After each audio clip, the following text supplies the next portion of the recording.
Alors, bonsoir tout le monde. Je vous souhaite la bienvenue à cette première rencontre en format virtuel, rencontre d'information pour le projet REM pour le secteur Saint-Laurent et Onsic-Cartierville.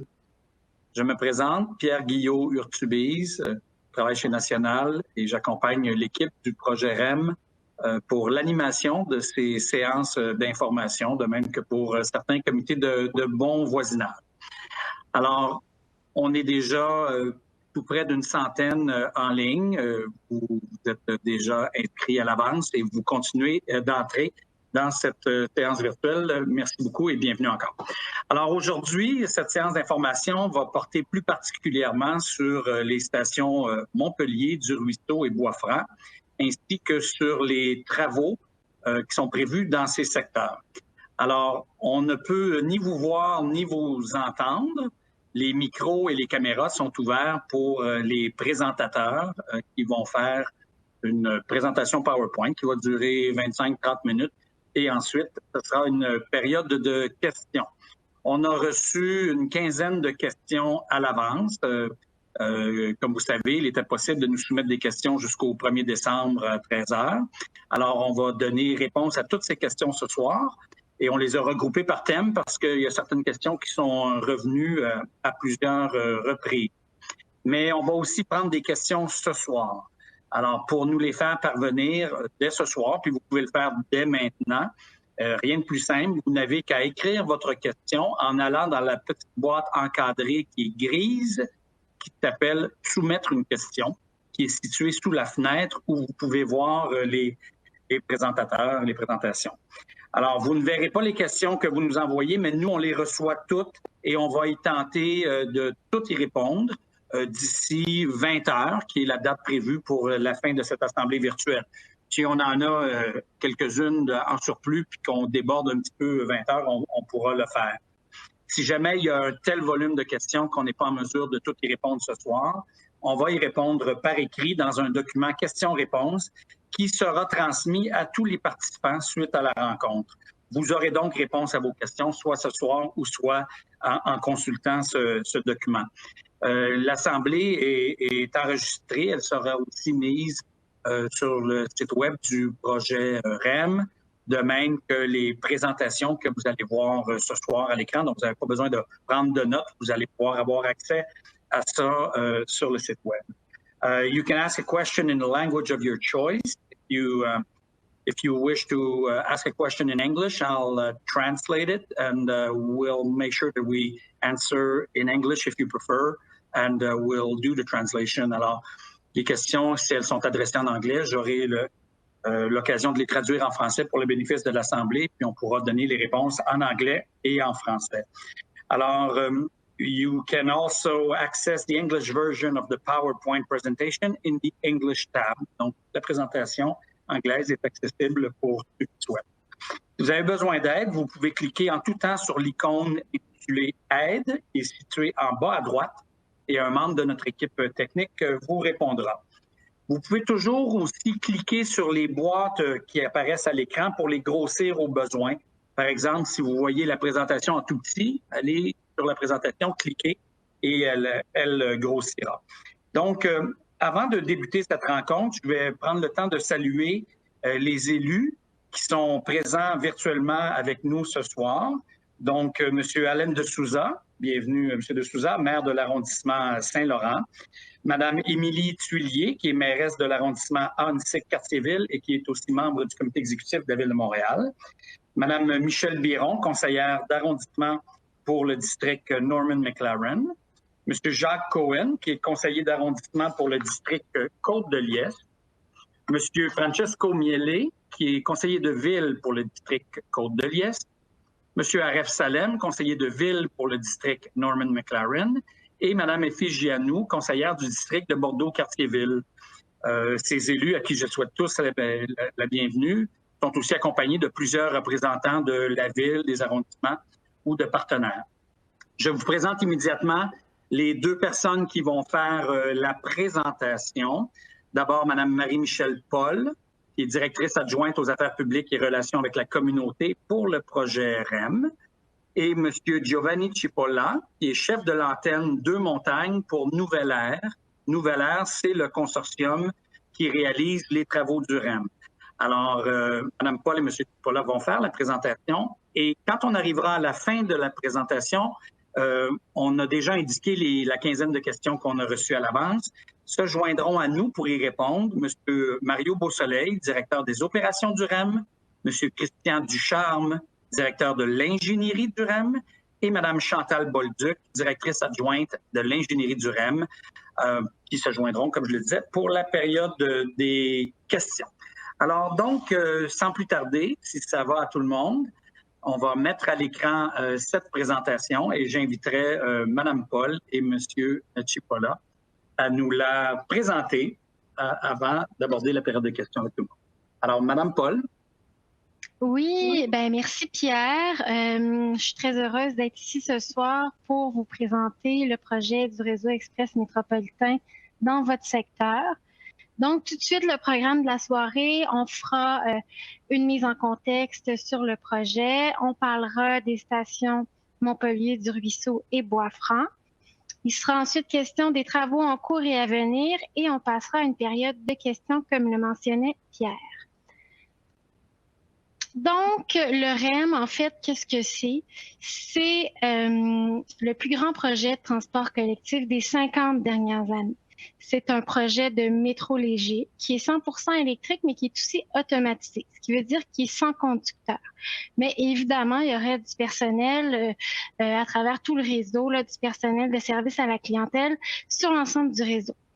Ce que ça veut dire concrètement pour les arrondissements d'Annecy-Cartierville et de Saint-Laurent, c'est la conversion de 3 gares de train d'Exo en 3 stations de métro du REM, donc les stations Montpellier, du Ruisseau et Bois-Franc. C'est la construction d'une nouvelle station de correspondance avec la ligne Mascouche, la station Côte-de-Liesse. C'est aussi la construction de la station Marie-Curie dans le secteur du Technoparc pour desservir ce pôle d'emploi important. Le REM, c'est une nouvelle offre de service. C'est un système à haute fréquence, 20 heures par jour, 7 jours sur 7, qui va être connecté au métro de Montréal, à la station Édouard-Montpetit, McGill et Bonaventure. Tout de suite, je voulais revenir sur une annonce que nous avons faite il y a quelques semaines. Donc, l'échéancier de mise en service du projet a été décalé, d'abord en raison de retards qui sont imputables à la COVID-19, mais aussi à cause de 2 enjeux importants qui sont liés au tunnel du Mont-Royal. Donc, le premier enjeu, c'est l'état de dégradation beaucoup plus grand qu'anticipé sur une portion du tunnel, donc dans le secteur de McGill. Le deuxième enjeu, c'est une détonation imprévue d'une charge explosive centenaire dans le tunnel. Donc, une charge qui a servi à la construction du tunnel et qui a détonné. Donc, ça a mené à la mise en place de mesures de santé et sécurité très importantes et non prévues. Vous comprendrez que pour toute l'équipe du REM et de Nouvelle Ère, la sécurité des employés et du public, c'est un élément qui est non négociable. Et donc, des mesures très musclées ont dû être mises en place. Ce que ça veut dire concrètement pour vous, c'est que la mise en service du tronçon entre la gare centrale et du Ruisseau est décalée à l'automne 2023, que la portion entre du Ruisseau et Pierrefonds-Roxboro est décalée au printemps 2024 et que la portion entre Pierrefonds-Roxboro et de Montagne est décalée à l'automne 2024.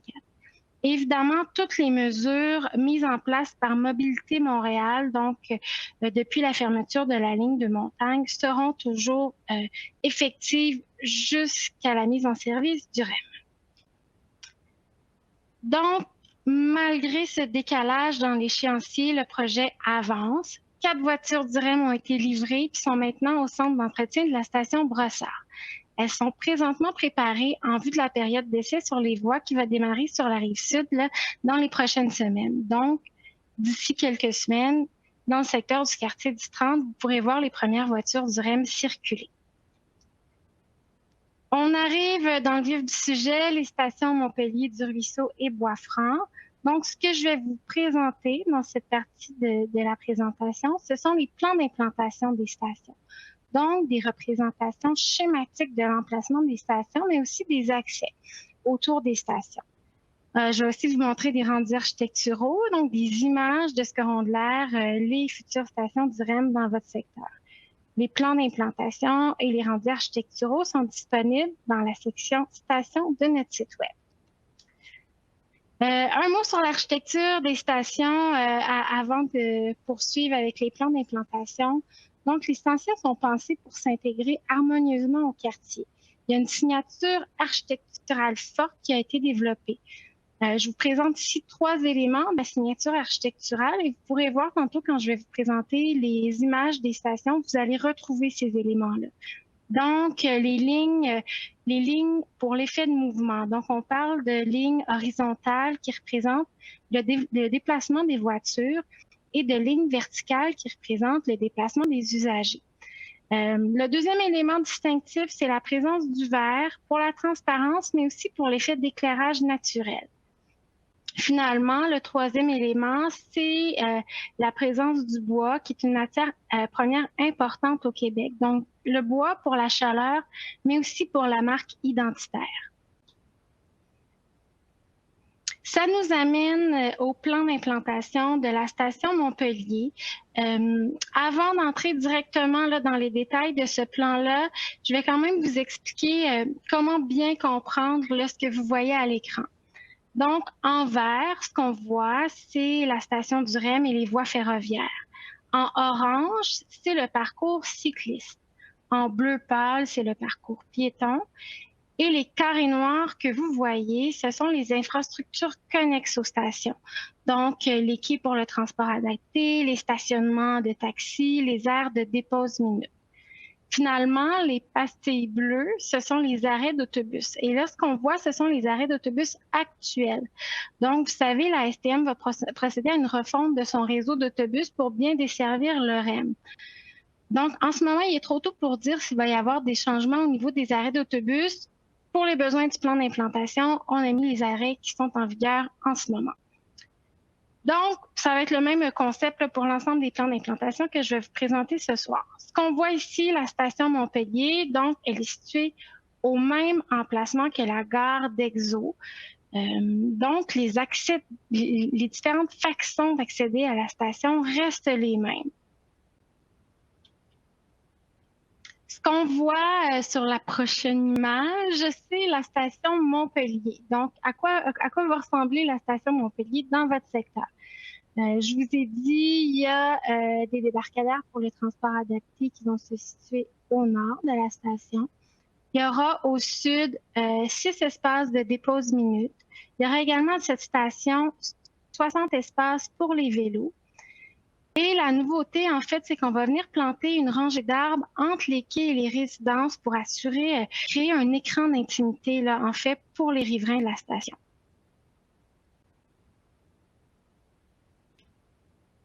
Le second plan d'implantation, c'est celui de la station du Ruisseau. Donc, tout comme la station Montpellier, la station du Ruisseau est située au même emplacement que la gare d'Exo. L'accès se fait par deux entrées de chaque côté de la voie ferroviaire, donc au sud par le boulevard Henri Bourassa, au nord via le stationnement. Donc, ce qu'on ne voyait pas en fait sur le précédent plan d'implantation, c'est les espaces de stationnement parce qu'à la station Montpellier, il n'y en a pas. Donc, à la station du Ruisseau, on peut voir en bleu mauve là, les espaces de stationnement qui sont les mêmes que ceux pour la gare d'Exo.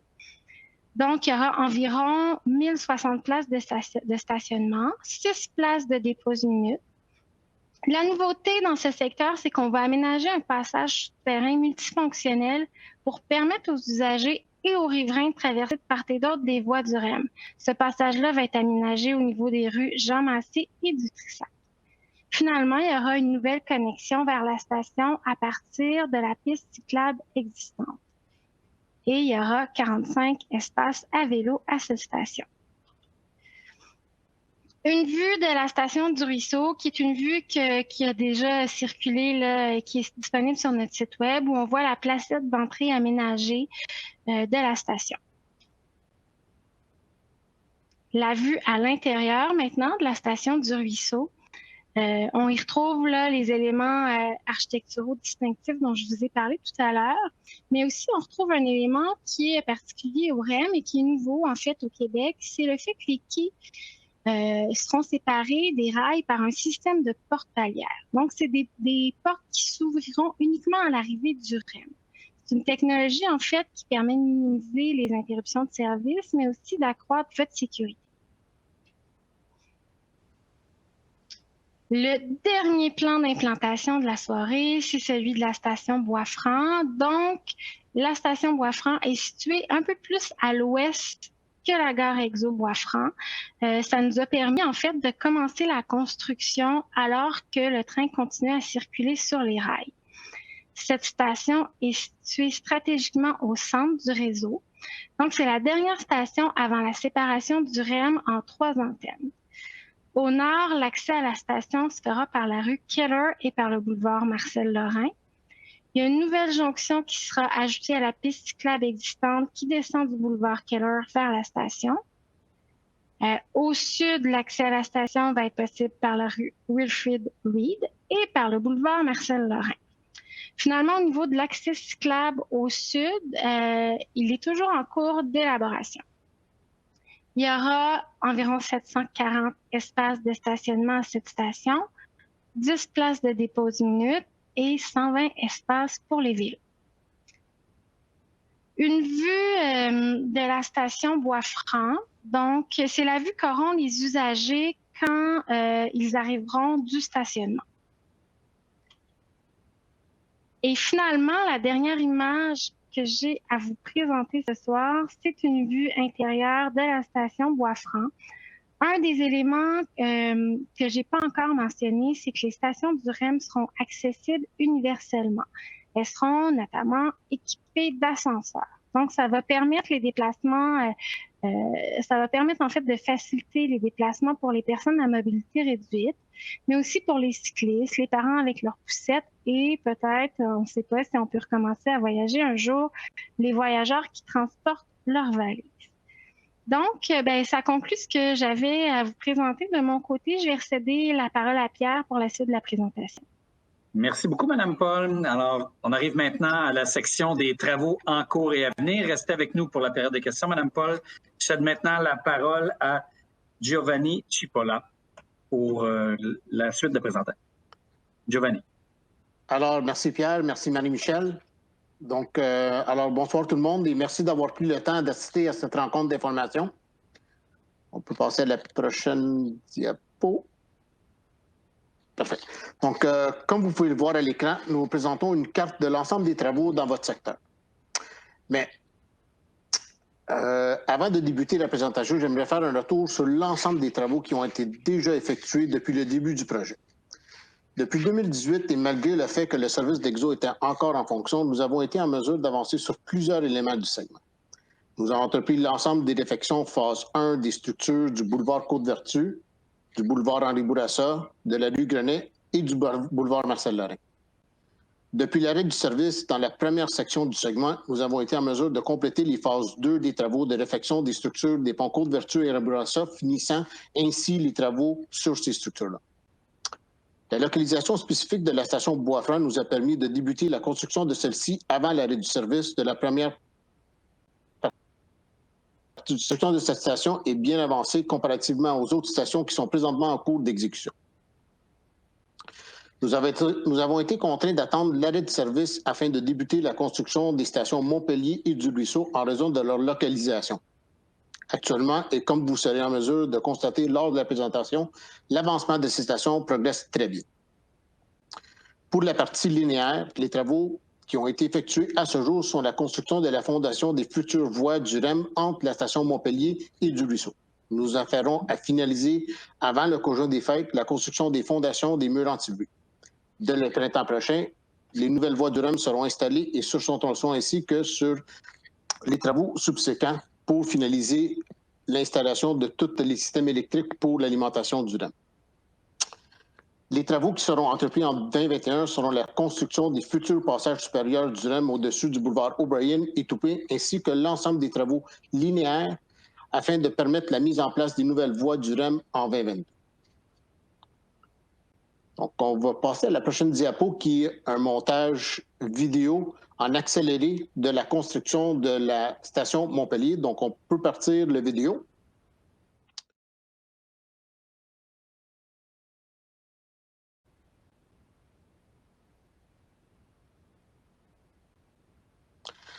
Donc, nous vous présentons dans la vidéo l'évolution des différentes phases de construction de la station Montpellier.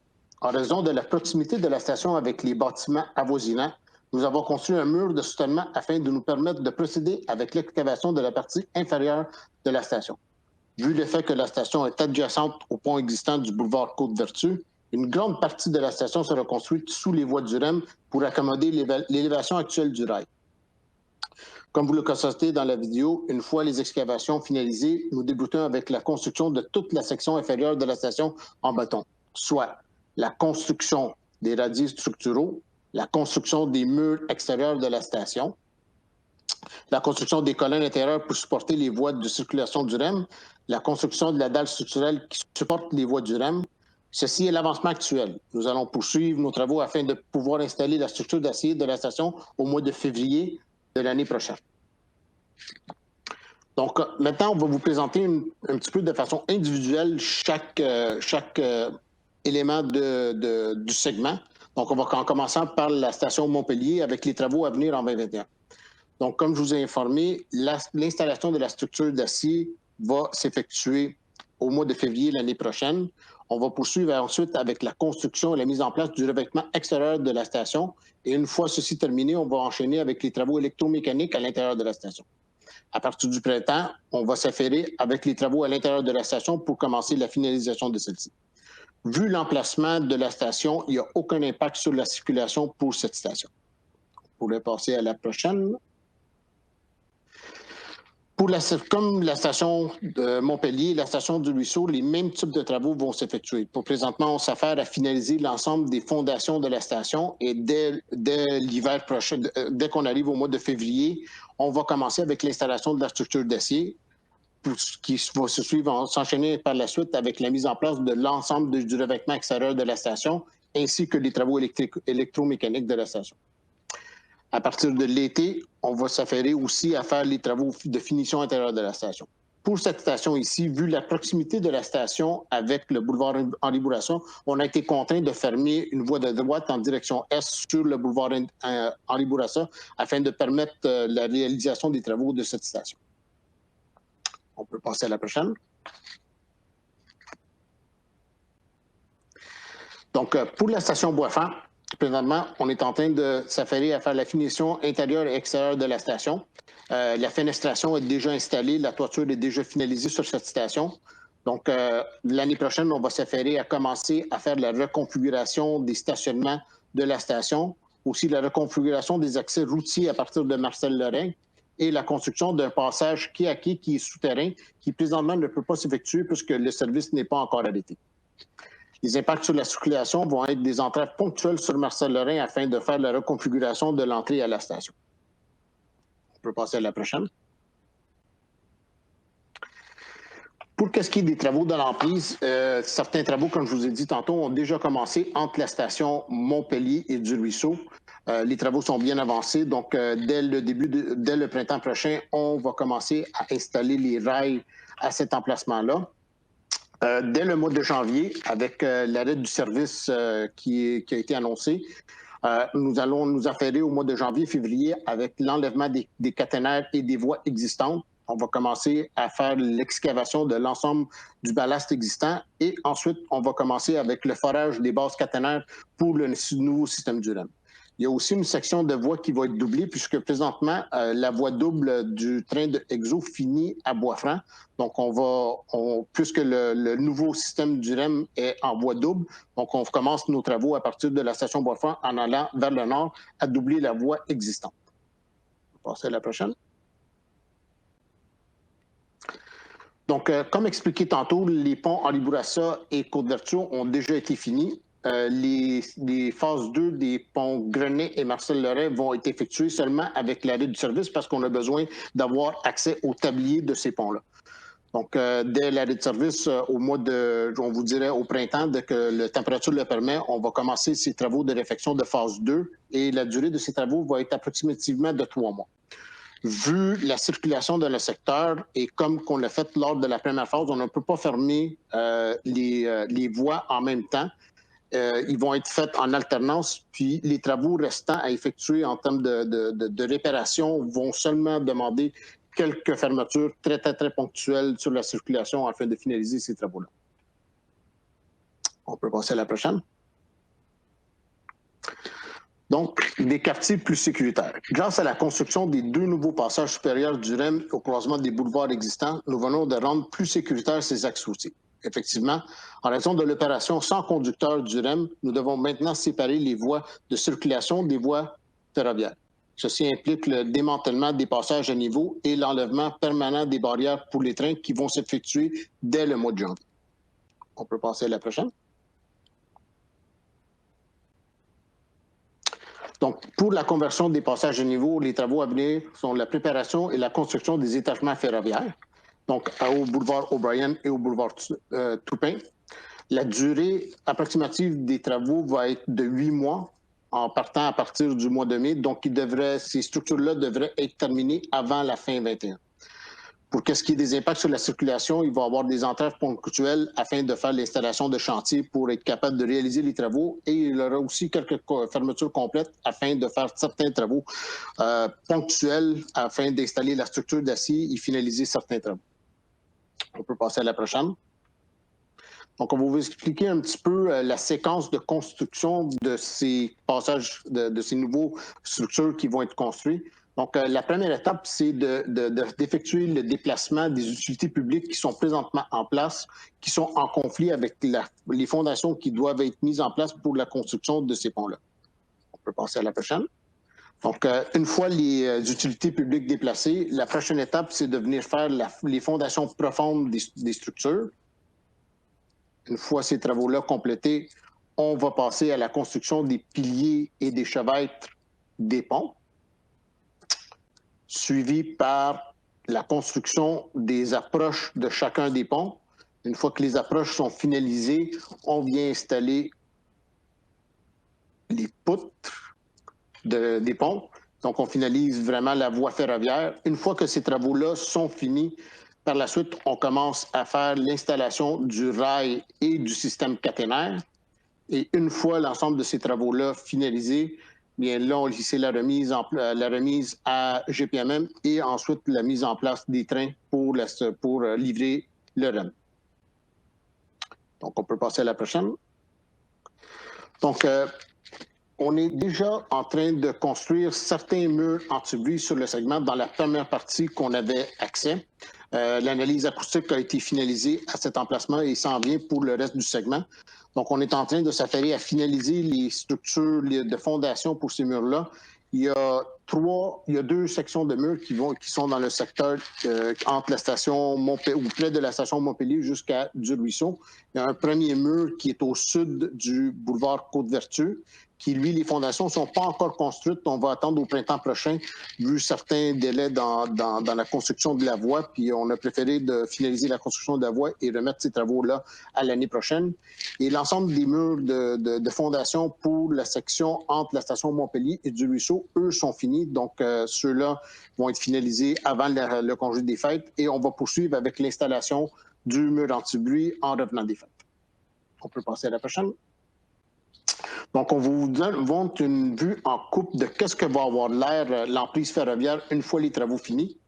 Donc, comme vous pouvez voir, à certains endroits, on va maintenir les clôtures existantes et on va mettre les nouvelles clôtures entrée-intrusion du côté intérieur de la voie du REM, suivi d'un aménagement paysager latéral de chacun des abords de la voie.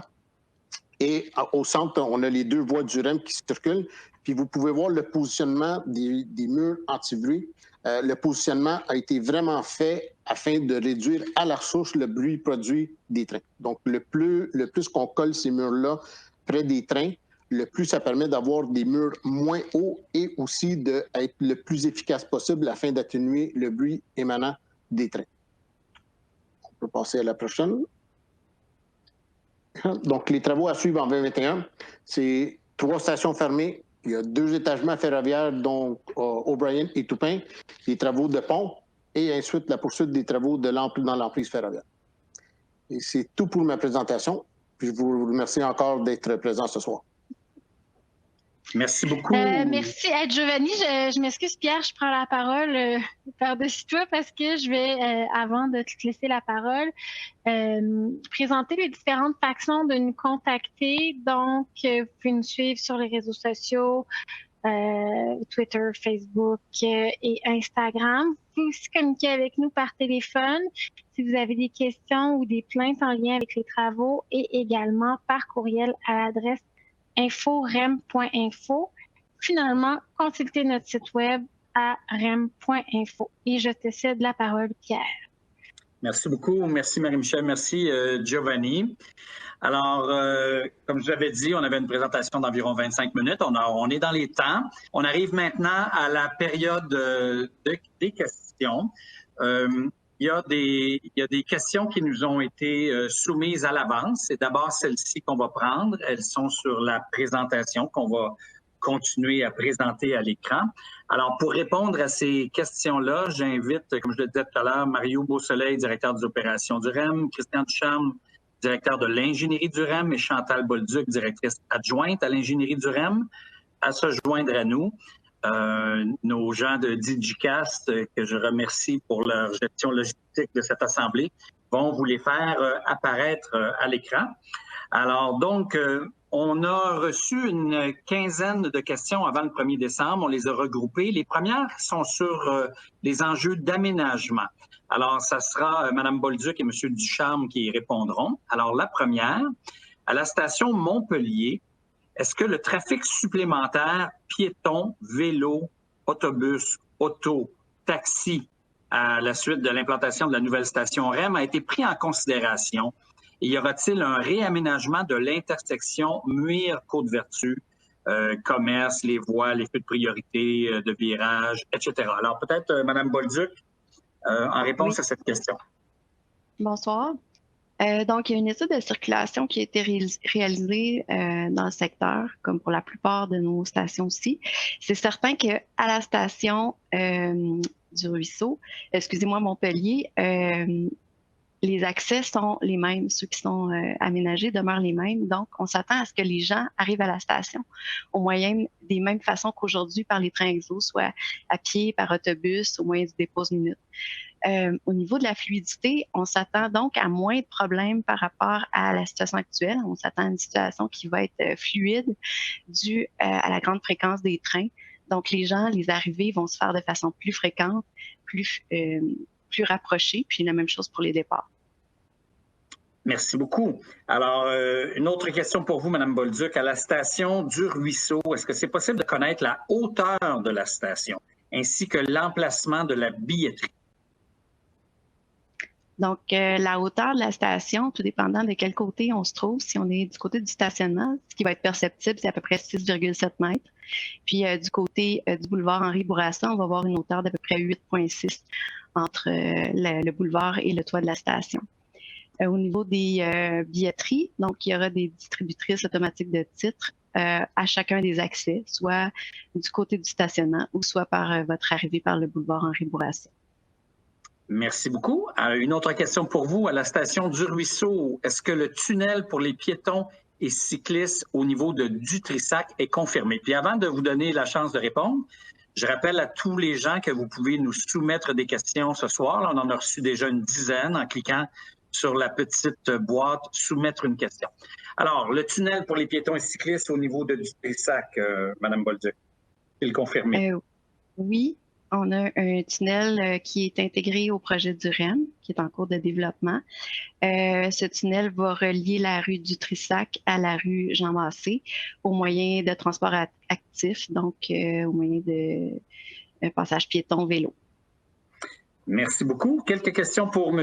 Christian Ducharme. Dans le plan d'implantation de la station Bois-Franc, on peut lire la mention « Raccordement au boulevard Henri Bourassa, toujours à l'étude », avec un point de référence tout juste au sud de la boucle d'autobus et de l'entrée de la station. Est-ce que cet accès est finalement prévu ou il est toujours à l'étude? Oui, bonsoir Pierre, merci pour la question.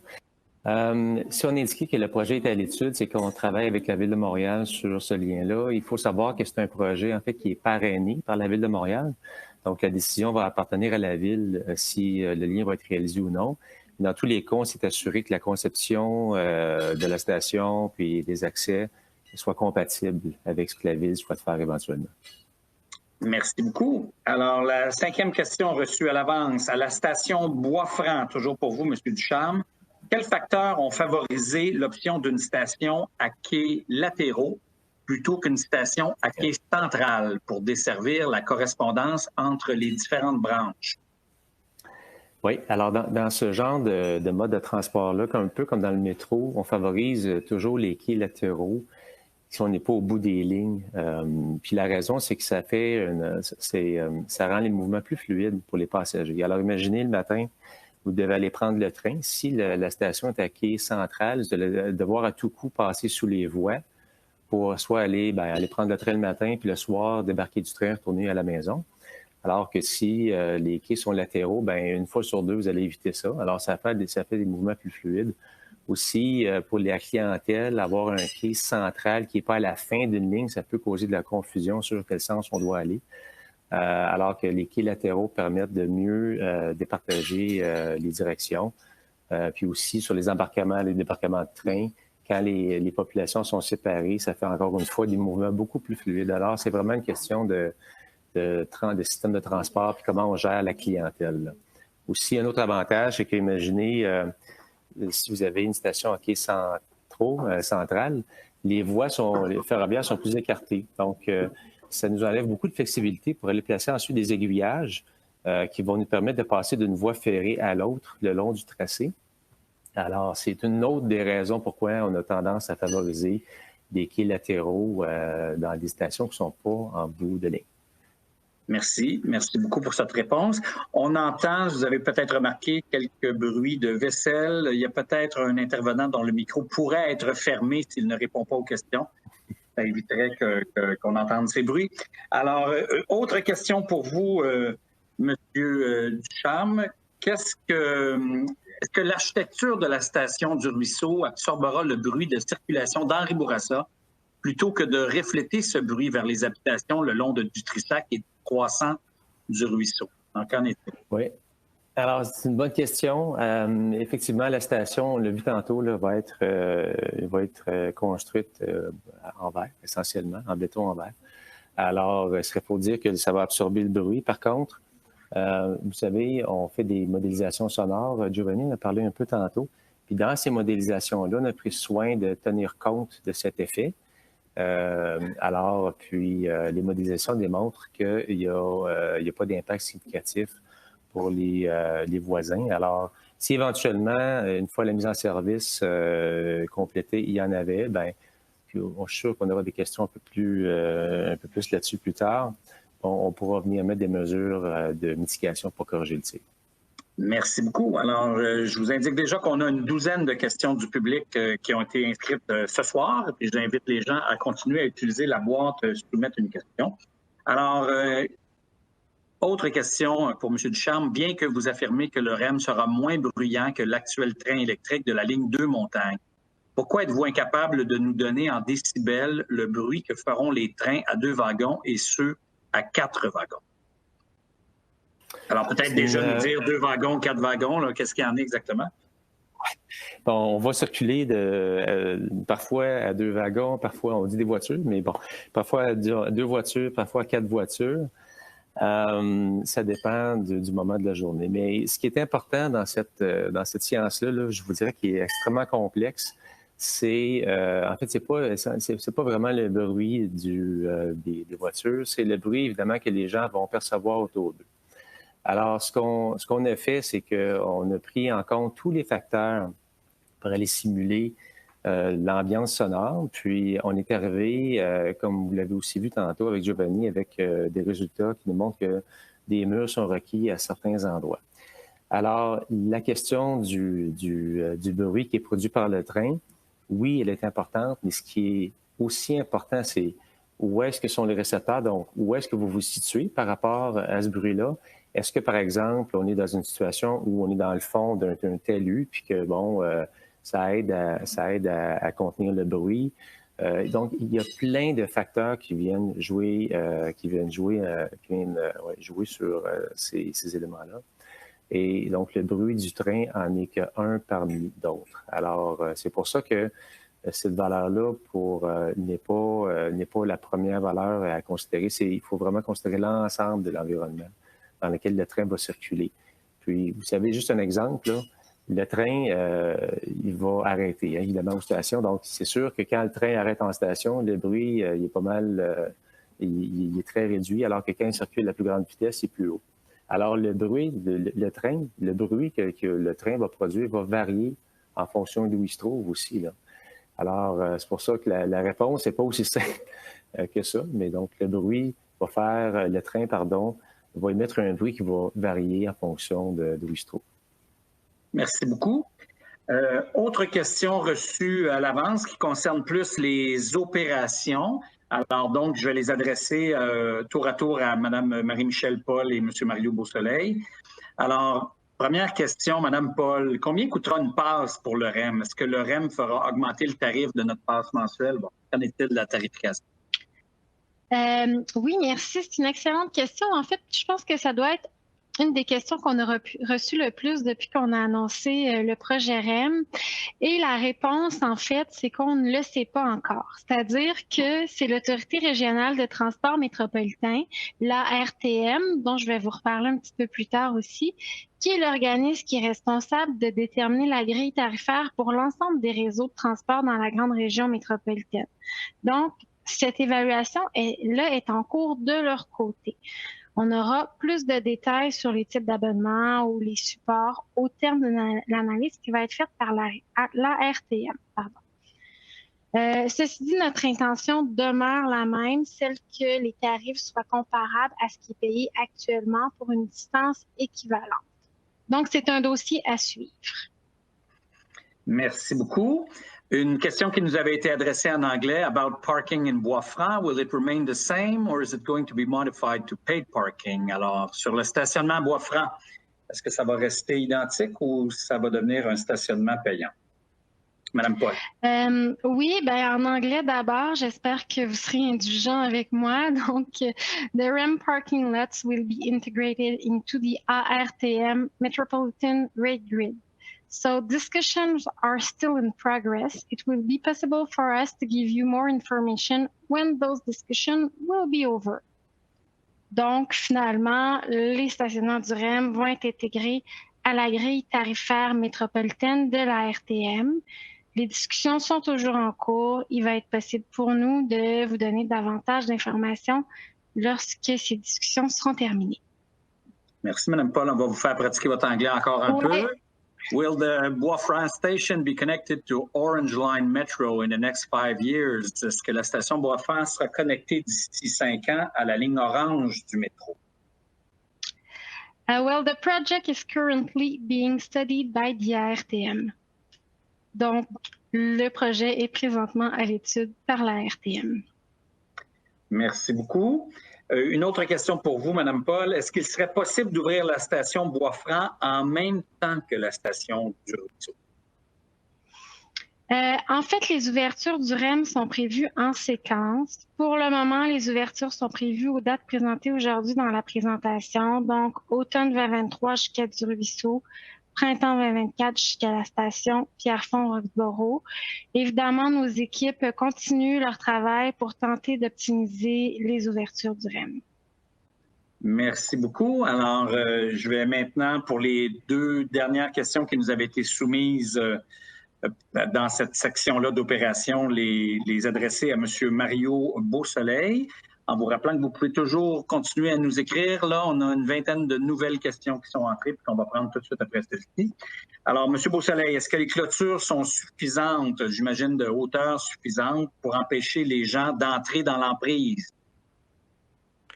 Bon, bonsoir tout le monde. Donc, les clôtures, c'est la première barrière pour empêcher une intrusion dans une zone où il y a des trains qui circulent en mode automatisé.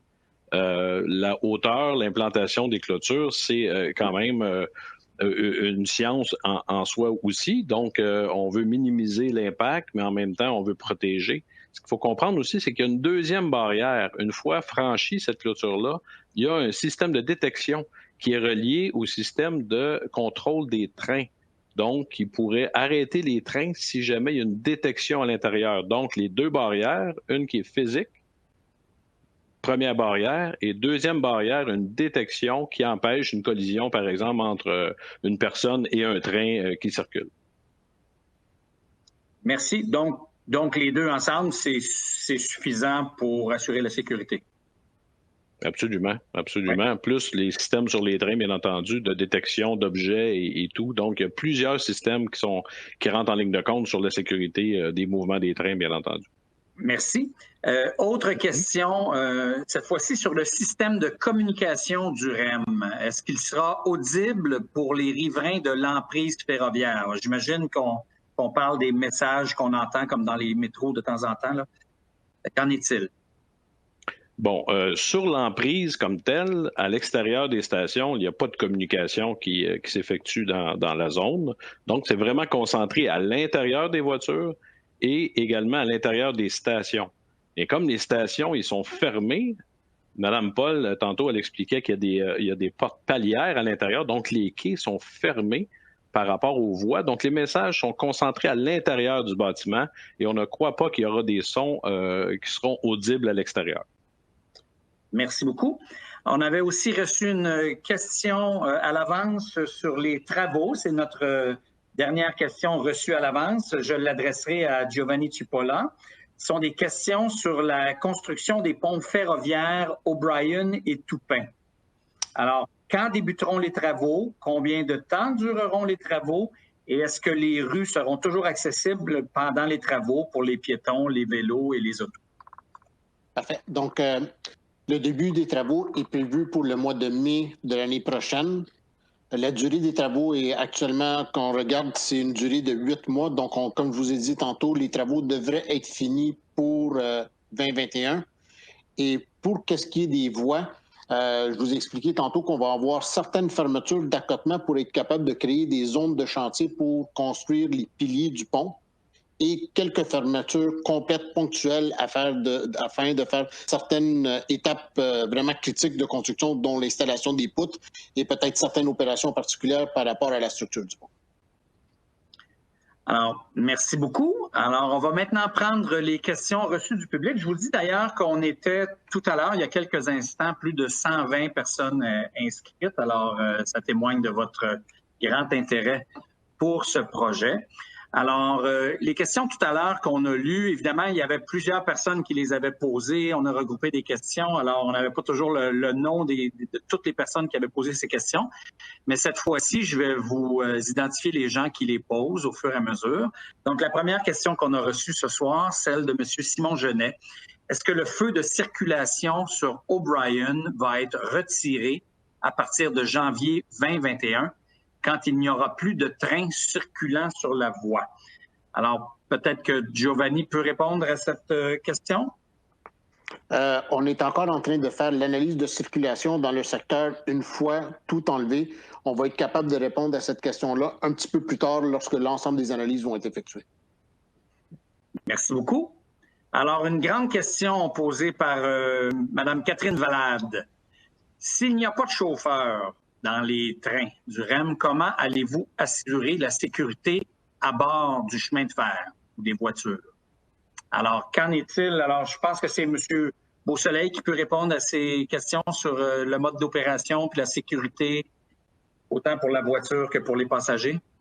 Oui, absolument. Les voitures, on dit que c'est un système complètement automatisé. C'est la conduite des trains qui est automatisée. Donc, ça ne veut pas dire qu'il n'y a pas de personnel des opérations qui ne circulent pas à bord des trains. Donc, déjà, il y a une présence humaine qui sera déployée sur le réseau, si bien en station, aussi bien dans les voitures. Donc, c'est comme des tournées. Il y a des gens qui seront présents. Ensuite, il y a des systèmes. On a des caméras. Chacune des voitures est équipée d'une couverture complète en vidéo. On a également la capture des sons. On a des moyens de communication également pour les personnes qui seraient à bord des voitures, qui pourront communiquer avec le centre de contrôle, qui est le cerveau du système et qui est toujours en opération. Et il y a toujours un moyen d'aller intervenir également au niveau des trains sur les demandes aussi des passagers ou du personnel qui seront présents dans les voitures, bien entendu. Merci beaucoup. Alors, merci pour votre question, Mme Valade. Une question de M. Gérard Couturier de Montréal. Est-ce que chaque station aura une ou des stations pour accueillir les Bixi? Alors, peut-être M. Ducharme ou Mme Bolduc, à votre convenance, là.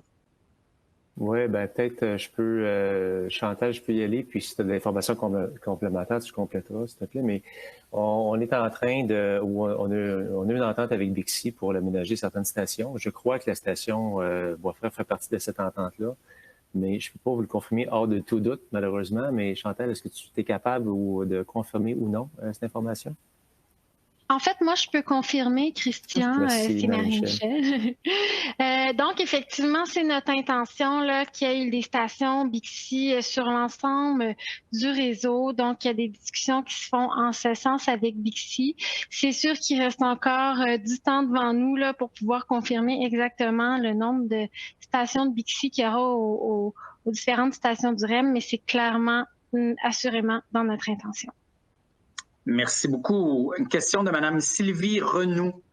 Les bicyclettes seront-elles admises dans le train? Alors, en opération, M. Beausoleil? Oui, les bicyclettes seront admises selon certaines restrictions qui viennent avec le fait de l'achalandage dans les voitures et la possibilité d'avoir un espace pour installer les bicyclettes.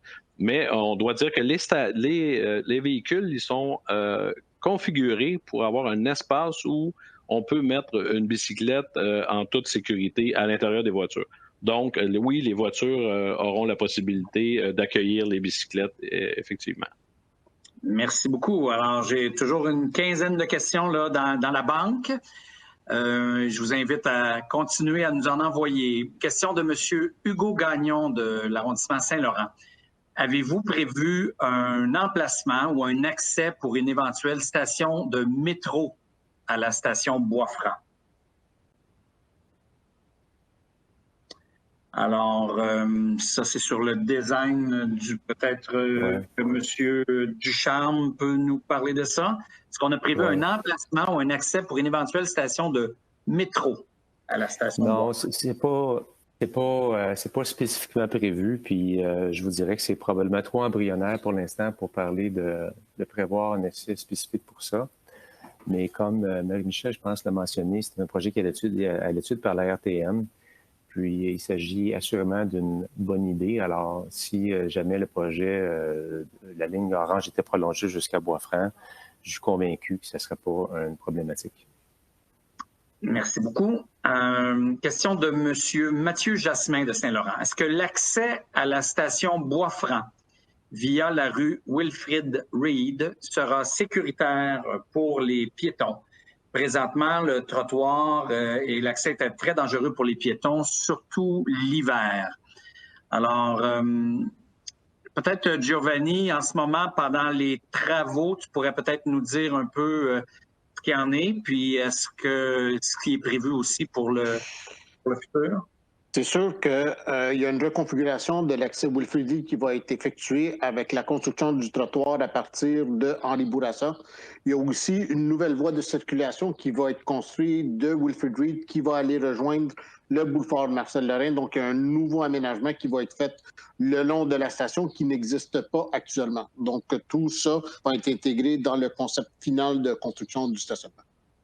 Et qui donc sera encore en phase finale sécuritaire pour les piétons, y compris l'hiver.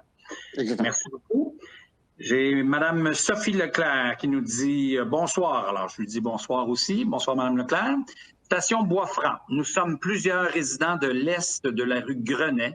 Nous sera-t-il facile d'accéder à la station sans devoir traverser la rue Grenet à pied, mais plutôt monter par l'escalier existant menant au niveau des rails se situant à l'est de la rue Grenet? Alors, Peut-être Giovanni, toi qui as bien en tête les travaux. Je peux prendre la question. C'est juste pour indiquer à tout le monde que l'ensemble des accès qui sont actuellement présents pour accéder au quai de Exo vont être maintenus dans la configuration finale. Donc, les accès qui sont à la rue Grenet, à Marcel-Lorrain vont être maintenus et les personnes pourront circuler avec des trottoirs pour se rendre jusqu'à la station. Monsieur Ducharme, est-ce que vous voulez ajouter des détails ou ça répond à l'essentiel de la question? C'est une très bonne réponse, Giovanni. Une très bonne réponse. Bravo, Giovanni. Question de Mme Mélanie Bosby ou Bosby. Est-ce que les passages piétonniers cyclistes sont prévus pour traverser les voies du REM afin de limiter l'enclavement des quartiers traversés? Alors, des passages piétonniers et cyclistes sont-ils prévus? Je m'excuse, madame, si j'ai mal prononcé votre nom de famille. Alors, passages piétonniers ou cyclistes prévus pour traverser les voies du REM afin de limiter l'enclavement des quartiers traversés. Peut-être, M. Beausoleil, c'est pas mal une question d'opération, ça. Est-ce qu'on peut traverser les rails à pied? Ben, je peux débuter la réponse et je demanderai à Christiane peut-être de compléter pour l'aménagement aux abords des stations. Mais non, les voies du REM ne peuvent être traversées en aucun temps et aucun moment. C'est quand même un système automatisé avec une protection de l'emprise où les trains circulent. Donc, il n'y a pas de passage à niveau, par exemple.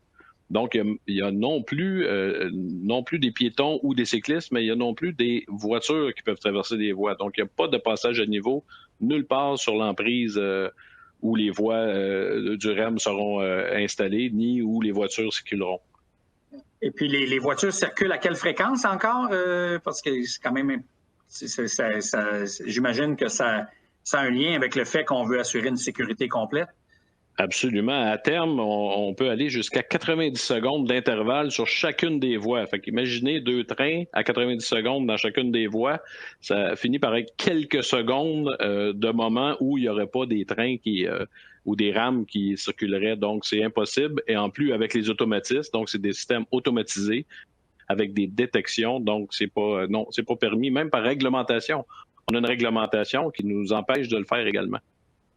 Merci beaucoup. Est-ce que M. Ducharme, il y a des compléments à donner à cette réponse-là sur l'aménagement, par exemple?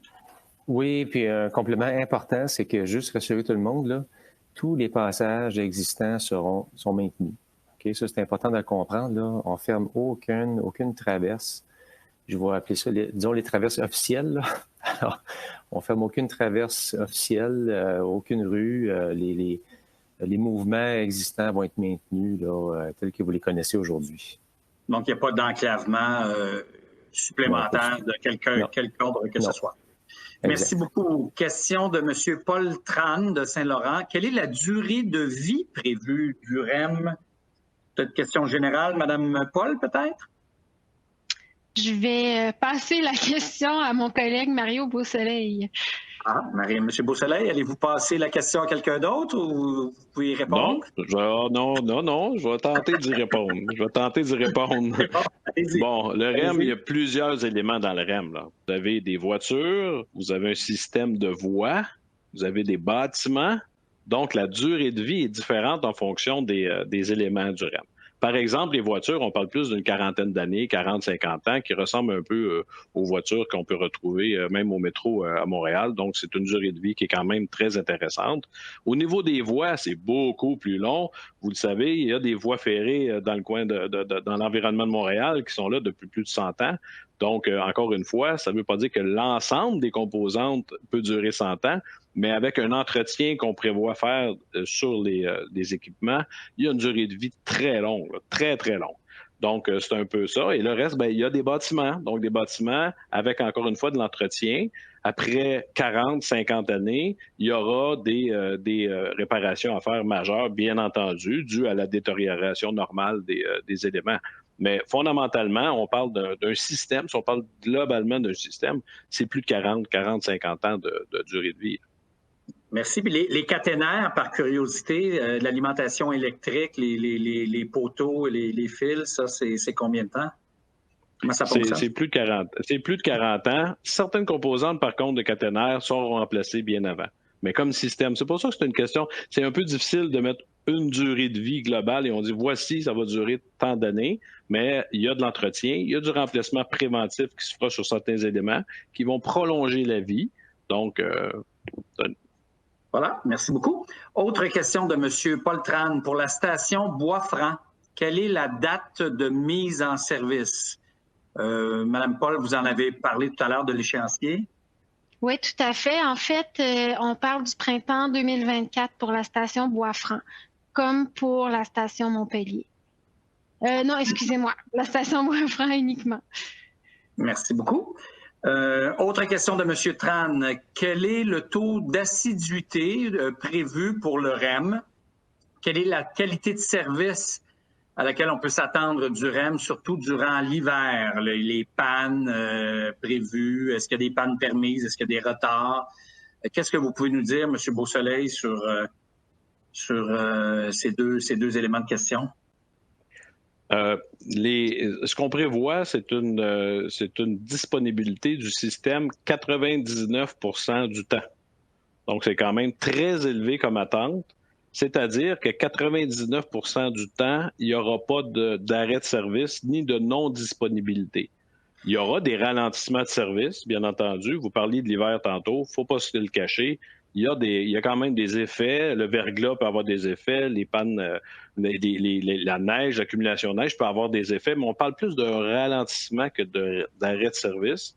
C'est des systèmes qui sont à la fine pointe de la technologie. On a, par exemple, sur les voitures en avant, il y a des chasse-neige qui sont installés.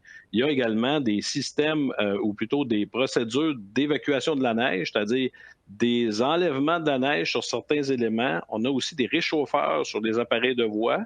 Donc, les équipements de voie qui permettent de déplacer un train d'une voie à l'autre, donc les appareils de voie qu'on appelle. Il y a des réchauffeurs là-dessus aussi qui empêchent l'accumulation de glace ou l'accumulation de verglas également.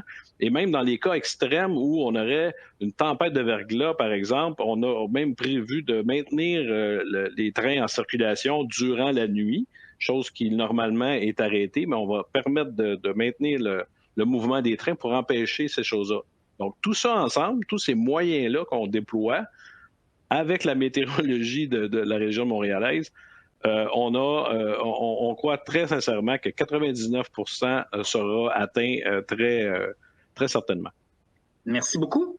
J'ai encore une dizaine de questions dans ma liste et puis je vous invite à nous en soumettre d'autres en utilisant la petite case si vous le souhaitez. Alors, question de M. Argyrios Voutselas. Fréquence des trains aux heures de pointe. Qu'en est-il? D'abord, les heures de pointe puis les autres heures, qu'est-ce qu'il y en est exactement, M. Beausoleil? On parle d'une fréquence de train à l'ouverture là, de 2 minutes 30 à l'heure de pointe. Donc, à chaque 2 minutes 30, il y aura 4 voitures qui se déplaceront dans le secteur. À l'extérieur de l'heure de pointe, on parle plus de 5 minutes.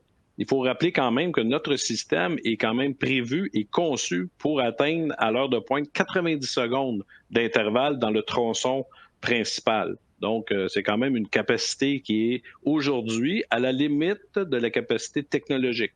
On est vraiment à la limite de la capacité technologique, qui est aux alentours de 90 secondes, 85 secondes d'intervalle. Merci beaucoup. Merci beaucoup. Question de Kevin Santiago. Question adressée en anglais et M. Santiago nous demande d'y répondre en anglais et en français aussi. Alors, how will car traffic be affected in the implementation of the Montpellier station? There has already been a rise in traffic on Muir at the intersection of Côte-Vertu, and there has not been changes in the terms of traffic lights or lane configurations. Alors, il veut savoir, M. Santiago, comment la circulation, le niveau de circulation va être affecté suite à l'implantation de la station Montpellier. Il dit qu'il y a déjà une augmentation de la circulation sur Muir à l'intersection de Côte-Vertu et qu'il n'y a pas eu de changement ni dans la configuration des feux de circulation, ni dans la configuration des voies de circulation. Alors, est-ce qu'on a une idée de l'impact sur la circulation? Est-ce que c'est M. Ducharme ou Mme Bolduc? Oui, Mme Bolduc, je pense que tu peux prendre la question. Mme Bolduc? Bien, je je peux répondre pour la situation finale, c'est-à-dire qu'au retour après la construction, on retourne dans la configuration qui est actuelle. Donc, il n'y aura pas de changement au niveau des accès et feux. Alors, je me questionne à savoir si la question qui est posée est pendant la construction ou pas, mais sauf qu'à terme, les accès sont maintenus tels qu'actuels. Et comme on l'a mentionné pendant dans les premières questions, c'est que le train arrivant de façon plus fréquente, de façon plus régulière, les arrivées et les départs en station des gens qui vont prendre le train vont se faire de façon continue. Alors, il n'y aura pas comme aujourd'hui des arrivées aux 20 minutes, aux 30 minutes concentrées, puis la même chose des départs qui sont concentrés par l'arrivée d'un train à des moments qui sont moins fréquents. Merci. Alors, Mr. Santiago, the configuration of the station after the construction will be the same, and there will be no change in the configuration of traffic lights or lanes. So at the end of the construction, it'll be the same. There'll be probably an improvement because the people accessing to the station will do so in a more continuous manner than getting there at the same time, a bunch of people for an arrival of a train.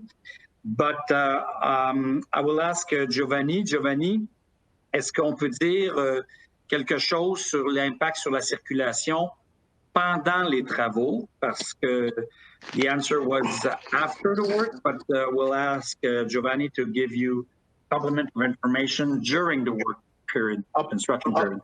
Up until now, there's been a rise in the level of traffic around the area due to the construction of the Côte Vertu rehab work that has been going on in phase 1, and also because of all the construction work that is going on for the construction of the station. So yes, presently there is a raise in the amount of traffic around the station because that's due to the construction work.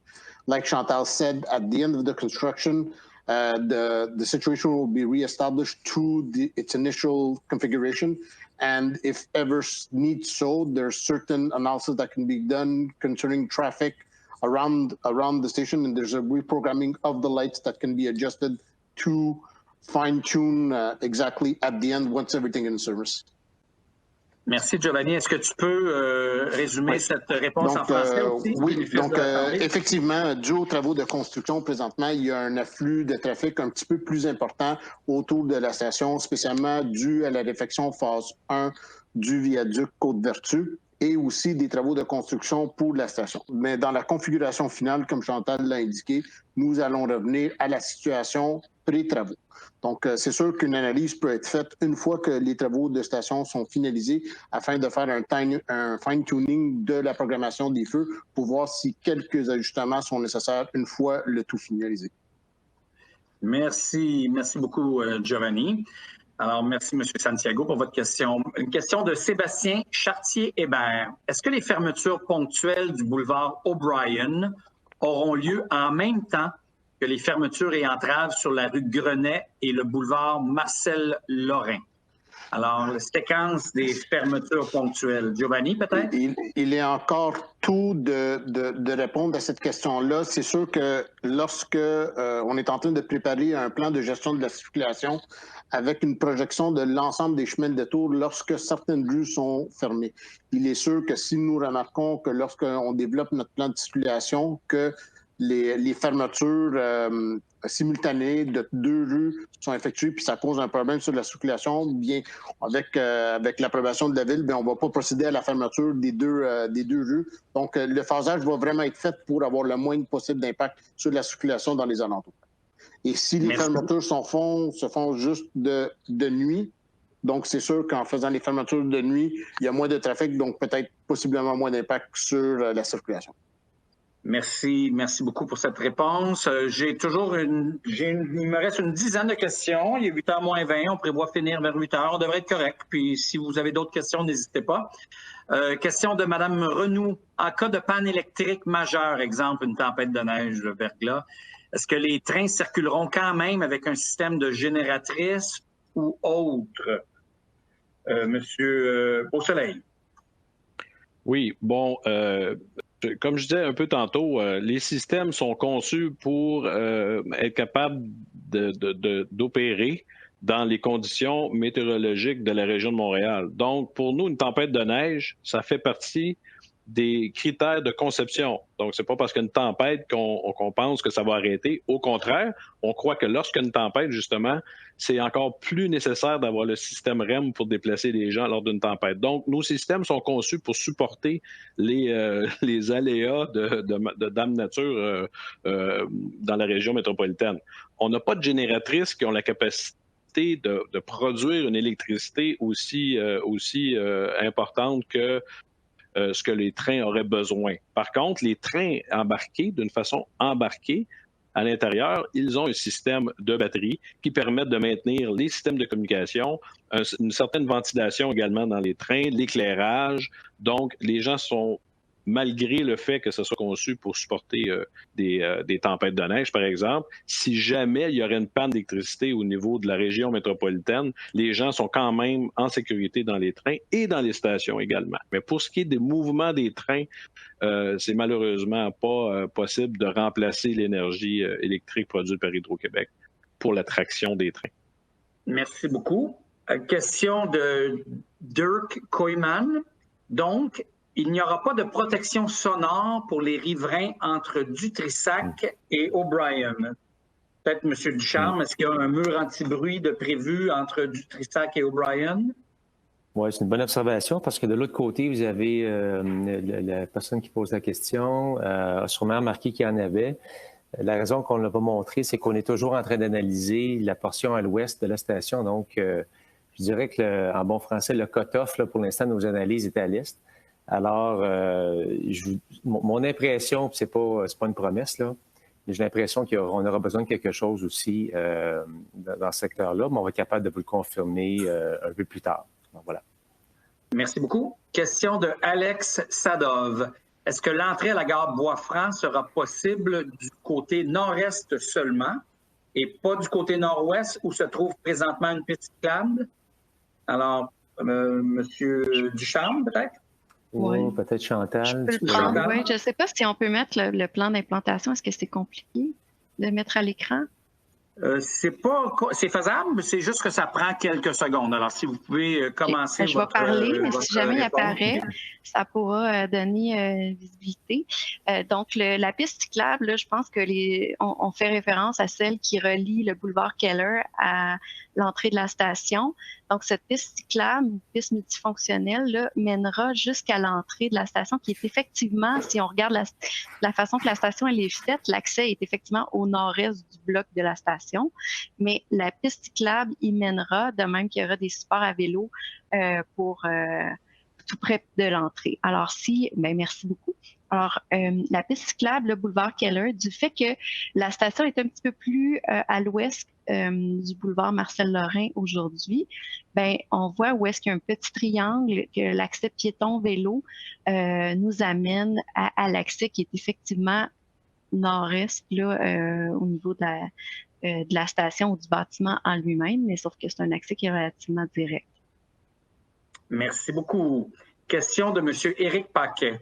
Qui s'occupera de l'entretien des terrains situés entre les clôtures REM et les clôtures privées? Alors, M. Beausoleil, c'est une question d'opération. Comment on gère ça, l'entretien de ces terrains-là, entre les clôtures du REM et les clôtures privées?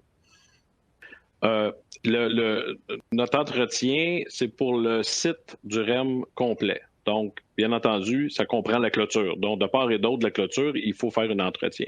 Maintenant, c'est bien entendu, dans certains secteurs, notre emprise peut être très loin quand même d'une clôture riveraine. Donc, cet espace-là, c'est le propriétaire de cet espace-là qui doit entretenir ici.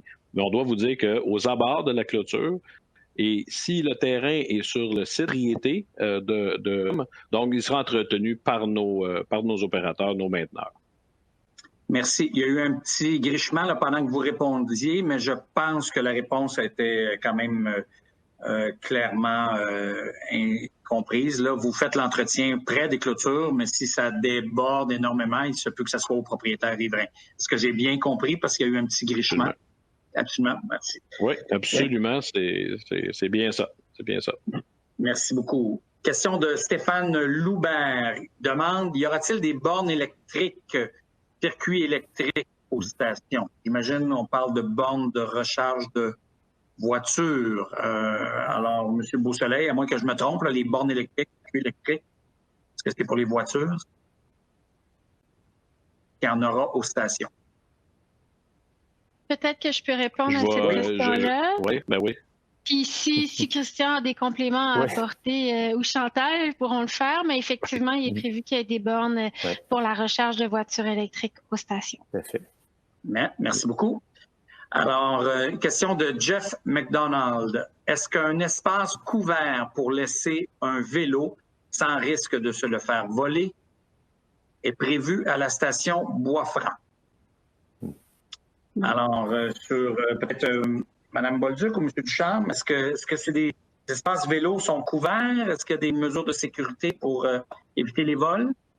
Donc, on prévoit des espaces pour des sports à vélo. La moitié des sports à vélo qui sont fournis vont être couverts, mais ne seront pas fermés. Donc, c'est pour les protéger des intempéries davantage que pour assurer une protection anti-vol complète. Ouais. Merci beaucoup. Je peux ajouter aussi pour la question du vol. On ne peut rien garantir, bien sûr, mais il y a beaucoup de caméras qui vont être installées dans la station, puis aussi dans sa périphérie. Alors, ça va, à mon avis, certainement décourager les cambrioleurs. Merci beaucoup. Et on a toujours 5 questions dans ma liste. Question de Jean-Marc Laurent. Bonjour, bonsoir. Que se passe-t-il en cas d'intrusion sur la voie? Alors, M. Beausoleil, d'abord, est-ce que quelqu'un peut rentrer sur la voie? Puis, si jamais qu'ils le font, qu'est-ce qui se passe? Ben, je vais prendre un peu ce qu'on disait tantôt. L'emprise du REM, donc, de chaque côté des voies, il y a une clôture, donc une barrière physique pour empêcher justement cette intrusion-là. Mais malgré cette clôture, qu'on ne voulait pas quand même 20 pieds de haut, là, donc on a mis une certaine hauteur régulière, si on peut dire. Par la suite, il y a une détection. Donc, si quelqu'un franchit cette première barrière-là et rentre sur l'emprise, il y a une détection de cette personne-là. À ce moment-là, il y a des caméras qui sont pointées sur l'endroit et il y a une communication avec le train pour arrêter le train pour ne pas qu'il y ait de collision. Et le personnel d'opération est dépêché sur les lieux avec l'information qui sera captée par les caméras d'intrusion, dans le fond. C'est des caméras qui nous permettent, à distance, de voir partout sur l'emprise ce qui se passe sur l'emprise.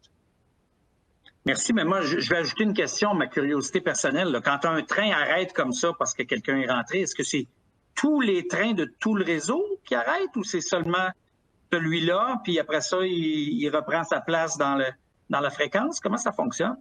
Non, c'est seulement le train dans le secteur où il y a eu une intrusion. C'est pas une alarme d'intrusion qui dit qu'il y a quelqu'un sur les 68 km. Là, on a 68 km presque là, de voies. Donc, il y a des coupons, il y a des secteurs, c'est tout saccadé. Donc, à ce moment-là, c'est les trains du secteur. Dans le fond, ce qu'on veut protéger, c'est la collision entre un train et une personne qui aurait malencontreusement fait une intrusion sur notre réseau. Donc, on ne veut pas que ça arrive. Donc, c'est dans la région immédiate.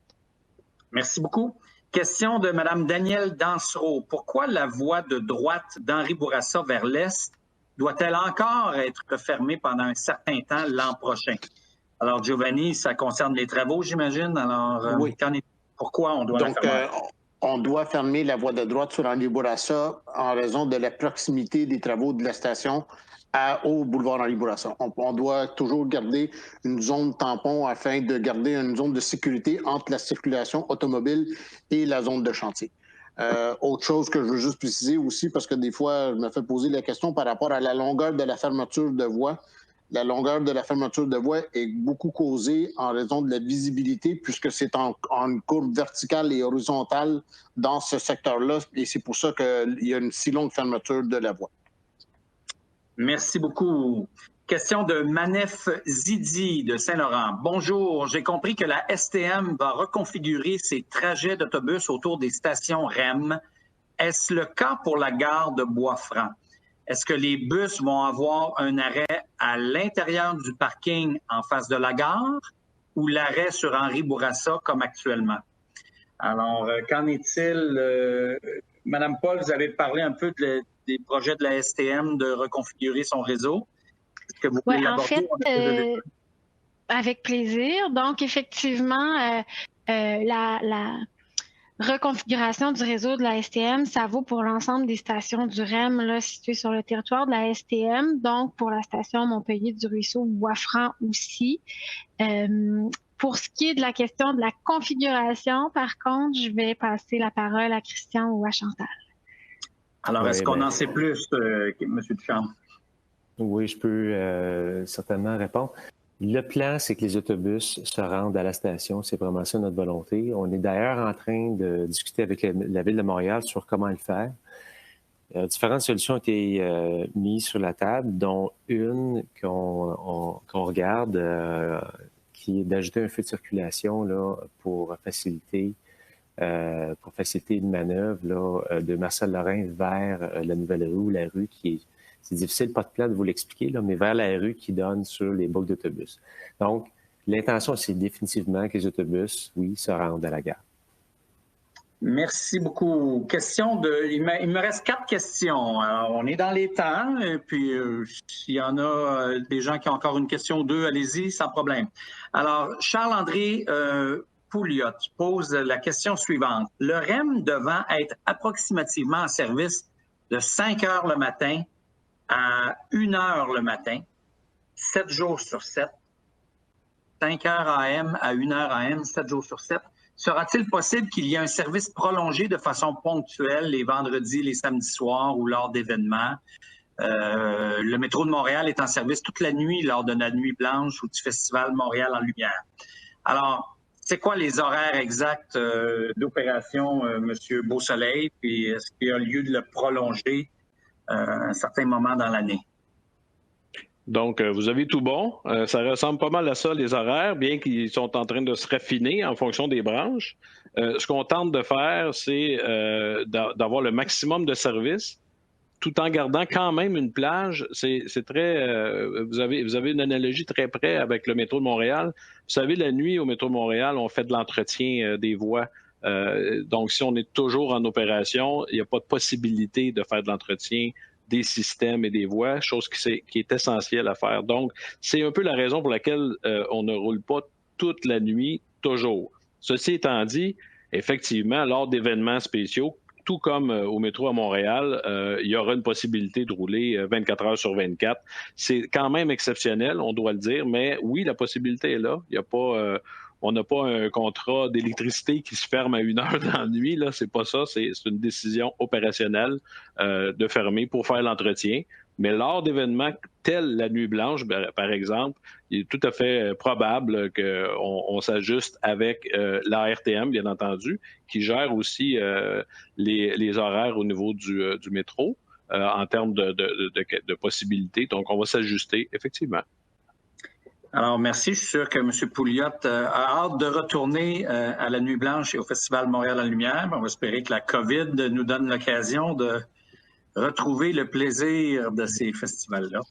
Il me reste quelques questions. Celle de M. Luc Anna. Combien de places assises dans les trains, dans les voitures? Donc, je vais me permettre de répondre. Oui, il y a 128 places assises dans les rames, à chaque rame. Donc, à l'ouverture, à chaque 2 minutes 30 d'intervalle, il y aura 128 places disponibles dans les trains, à chaque rame. Assises. Et debout? Assises, oui. Et debout, il y en a un peu plus. Il y en a un peu plus debout. La capacité d'une rame est calculée pour le bien de la planification du service à 600 personnes par rame. Mais on a une capacité au-delà de 780 par rame. Donc, vous voyez qu'on planifie un service avec moins de gens pour avoir plus de latitude si jamais il y a plus de gens qui arrivent à la dernière minute ou qu'il y a une augmentation soudaine d'achalandage. Merci beaucoup.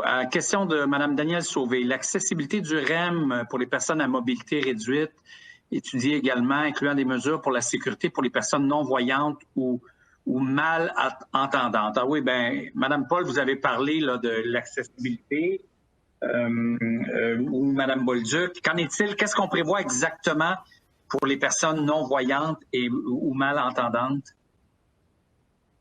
En fait, effectivement, là, la mobilité réduite et l'accès universel, là, c'est pour tous, là, peu importe le handicap. Mais je vais passer la parole à Chantal Bolduc, là, qui a travaillé spécifiquement sur ce dossier-là. Il y a de nombreuses mesures là, qui sont prises en place pour rendre nos stations accessibles à tous.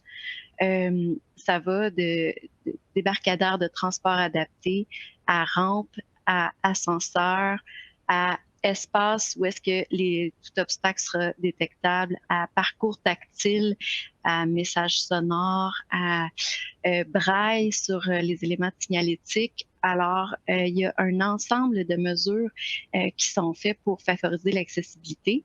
C'est certain que lorsqu'on regarde la conception, on évalue le parcours afin que celui-là soit le plus direct, le plus fluide, le plus sans obstacle pour les gens qui ont besoin d'un support dans leur déplacement.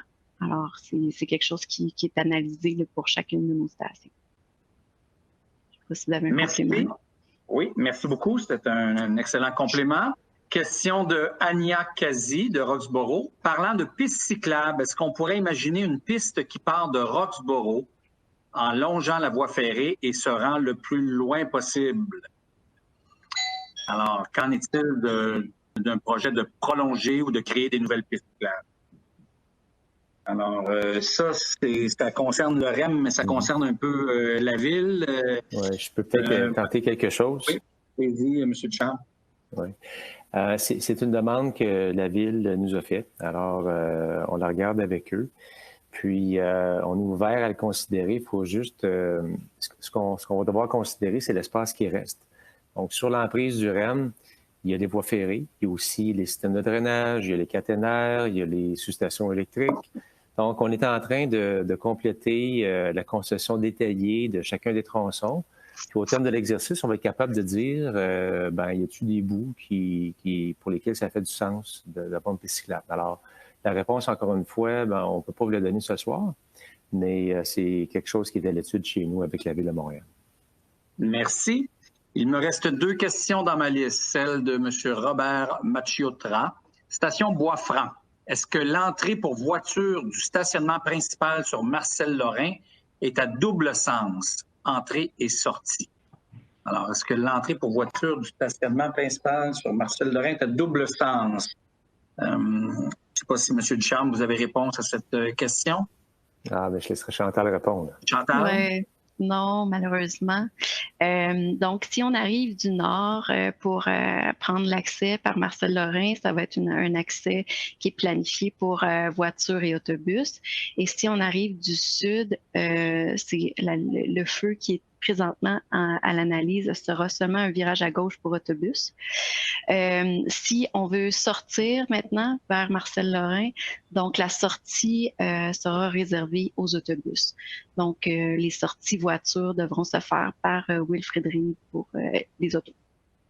Merci beaucoup. Alors, c'est une réponse précise à la question de M. Machiotra. Il me restait une question, mais là, finalement, il y en a 2 autres qui s'ajoutent. On est rendu à 3. Alors, Amine Bousso-Farah pose la question suivante. Vous prévoyez implanter une nouvelle intersection sur Marcel-Lorrain entre le pont et Henri Bourassa. Avez-vous prévu l'impact sur cet axe et sur le réseau routier aux abords? Alors, M. Duchamp, peut-être? Oui, je peux prendre la question. C'est encore une fois une bonne question. Et si vous avez raison, c'est pas un endroit qui est simple à gérer. On est bien conscient des problématiques de circulation dans le secteur. Puis on est en train justement de regarder la programmation des feux, comment ça doit être fait pour éviter que, d'envenimer la situation davantage. Alors oui, on en tient compte. Puis on va s'assurer que l'impact soit le plus faible possible. Merci beaucoup. Alors, les questions continuent d'entrer. On en a 4 maintenant. René Bergeron, Station du Ruisseau. Est-ce que le petit terrain vacant entre Henri Bourassa et le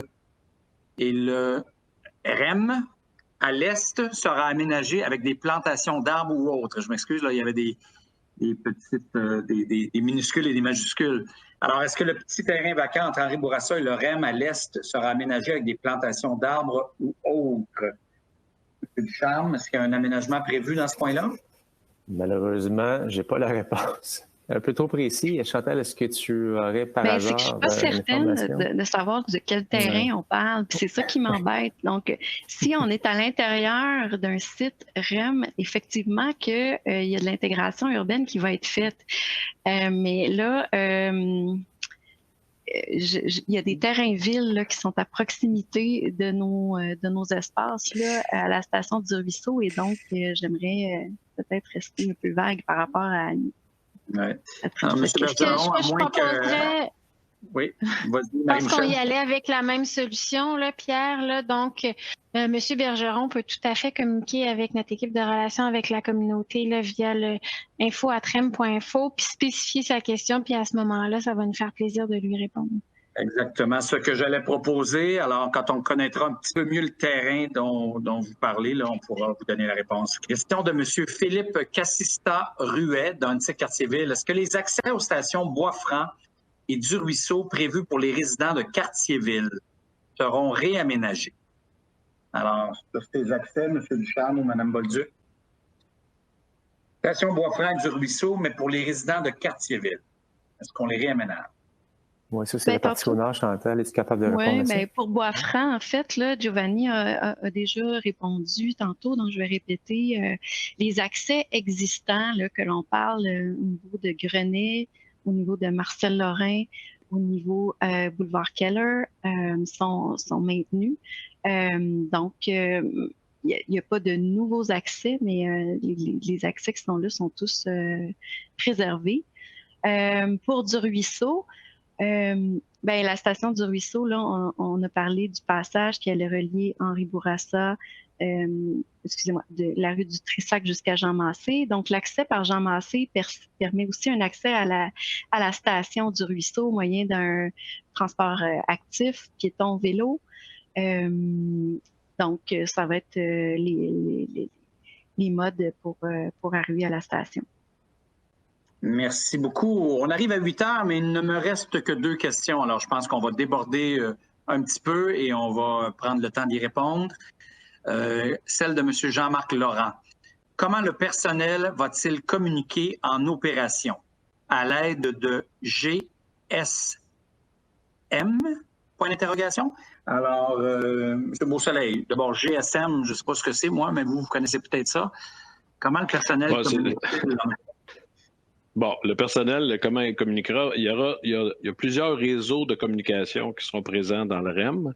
Il y a un réseau radio avec ondes radio, c'est-à-dire des radios opérationnelles. C'est sur des ondes radio. Il y aura également le déploiement des réseaux cellulaires aux endroits où le réseau n'est pas accessible. Et il y a également un réseau Wi-Fi qui sera installé partout dans le réseau. Donc, il y a plusieurs façons que les opérations se dérouleront en termes de communication. Donc, on a également les téléphones, on a de la téléphonie filaire qui est sur la base d'IP, pour ceux qui connaissent un peu ça. Donc, plein de moyens de communication. Ce qu'il faut savoir, c'est qu'en opération également, les communications sont tous enregistrées. Donc, toutes les communications sont enregistrées pour fin de qualité. Et aussi pour colliger lorsqu'il y a des événements spéciaux qui peuvent arriver dans les stations. Donc, il y a plusieurs moyens de communication. GSM, c'est un des moyens de communication là, qui s'apparente au cellulaire. Là. Donc, voilà. Merci beaucoup. Dernière question sur la liste, celle de Mohamed Amin Hadi. Dans les stations, y aura-t-il les mêmes mesures sanitaires désinfectées dans les trains, les stations, etc., même après la pandémie? Aussi, y aura-t-il des cafétérias et d'autres facilités sur place dans la station de Montpellier? Dépanneurs, cafétérias. Qu'est-ce qu'il y a d'ailleurs dans ces stations-là comme facilité là, pour les usagers? Alors, M. Beausoleil, je pense, c'est des questions d'opération. Oui, je peux prendre une partie de la question. Donc, effectivement, il y a du nettoyage, si on peut dire, là, qui se fait régulièrement, quotidiennement.